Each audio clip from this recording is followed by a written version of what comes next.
Hello everyone, myself Michael Ravina, Associate Professor, Department of Computer Science and Engineering. The subject is CS3492 Database Management System. The unit is Transactions and the topic is Schedules and Serializability. Schedules. Schedule is a sequence of transactions that specify the chronological order in which instructions of concurrent transactions are executed. That means a schedule for a set of transactions must consist of all instructions of those transactions, must preserve the order in which the instruction appear in each individual transaction. Serial schedule. It is a schedule in which transactions are aligned in such a way that one transaction is executed first. When the first transaction completes its cycle, then the next transaction is executed. Transactions are executed one after another.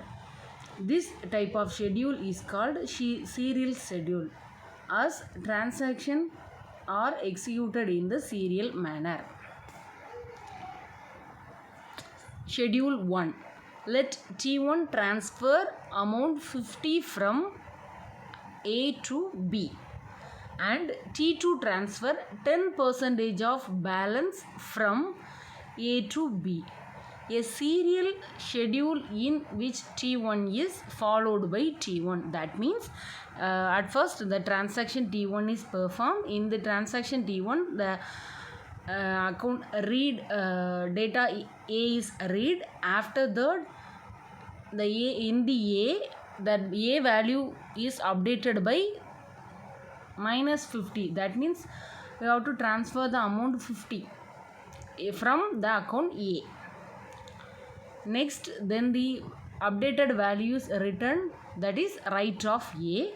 After that, the again next value B value is readed. After that, another one 50 value is added to the particular B value. Then this B value is updated, that is right of B. Again, next in the now the transaction T1 is completed. After that, next the transaction T1 like this, that is after completing one transaction, then the next transaction is continued. This is known as serial schedule. Next one is the schedule 2. That means a serial schedule where T2 is followed by T1, in which at first the transaction T2 is performed. After that, the transaction T1 is performed. This is one of the serial schedule. Here the first transaction T2 is performed. That means A value is readed.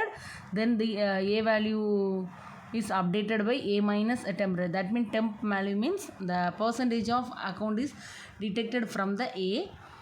After that, the A value is updated, then the again B value is readed, then the B value is added with some balance, then after that B value is updated. Now the transaction T2 is completed. After that, the transaction T1 is performed. This is the schedule. Next, schedule 3. Let T1 and T2 be the transaction defined previously. The following schedule is not a serial schedule, but it is equivalent to schedule 1. How this is? That means T1, the transaction T1 is performed first, but the transaction T1 is performed, but started the transaction T1, but the transaction is not completed properly. Because first the transaction T1 reads the data item A, then after the data items, from the data item 50 amount 50 is reduced, then the updated value is added to the database, that is right of A. After that, the transaction T2 is performed. In this T2, the A value is readed, then the some operations are performed in the A, that is the reductions are performed. Then after that, A value is updated. Now the transaction T2 and T1 is started, but it is not completed. Then then the transaction T1 is again started.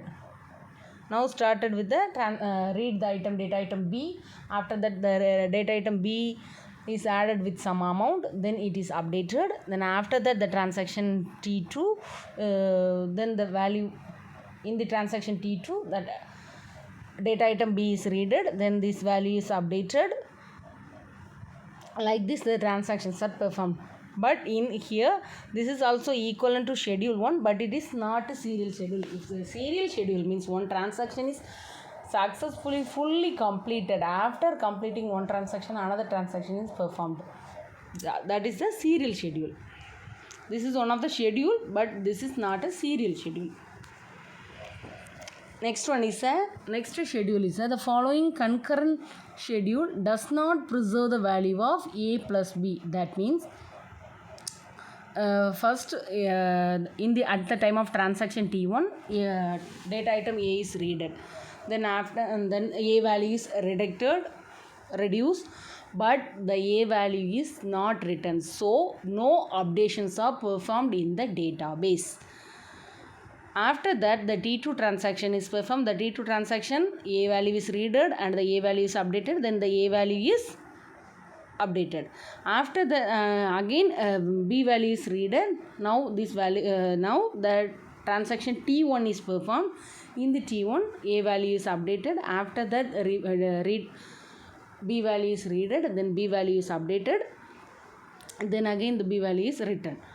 But in the transaction T2 A value is read before the transaction T1, the transaction T2 reads the data item B, but it is updated after the T1 transaction. This is the concurrent, but not preserve the value, because here the A value is suppose if the transaction T1 reads the item and first the transaction T1 is A1 is A is readed and A is updated, but no one value is updated in the database because no write operation is performed. After performing write operations only, the database is updated. But in the T2 transaction read the data item A.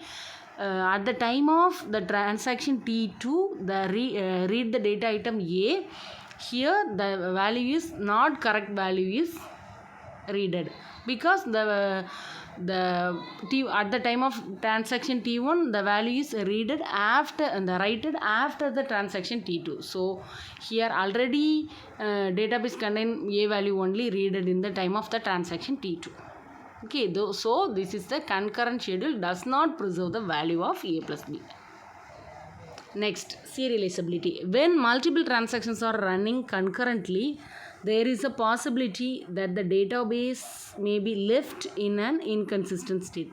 Serializability is a concept that helps us to check whether when there is a possibility whether which schedules are serializable. A serializable schedule is one that always leaves the database in the consistent state. Serializability is a classical concurrency scheme. It ensures that the schedule for existing concurrent transactions is equivalent to one that executes a transactions serially in some order. Serializable schedule. If a schedule is equivalent to some serial schedule, then that schedule is called serializable schedule. Let us consider an schedule. What the schedule S says, that means read A after updation, read B before updation. Here at the time of transaction, let us consider the schedules, 3 schedules, S1, S2, S3.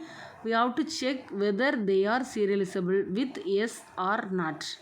That means T1 the transaction, first T1 transaction is readed, then the T1 transaction is updated. After the T2 transaction read this data item A and B. After that the T1 transaction write B. Then types of serializability. There are 2 types of serializability. First one is the conflict serializability. Then second one is the view serializability. Conflict serializability means any given concurrent schedule is said to be conflict serializability. serializable if and only if it is conflict equivalent to one of the possible serial schedule. Two schedules would be conflicting if they have the following properties: both belong to the separate transaction, both accesses the same data item, at least one of them is write operations. View serializable. Any given concurrent schedule is said to be view serializable if and only if it is view equivalent to one of the possible serial schedule. Let S and S dash be the two schedules with the same set of transactions. S and S are view equivalent if the following three conditions are met for each data item Q. If in schedule S, transaction Ti reads the initial value of Q, then in schedule S dash also transaction Ti must read the initial value of Q. If in schedule S, transaction Ti executes read of Q, then that value was produced by the transaction Tj. Then in schedule S dash also transaction Ti must read the value of Q that was produced by the same write Q operation of transaction Tj. The transaction that performs the final write operation in schedule S must also perform the final write operation in the schedule S dash.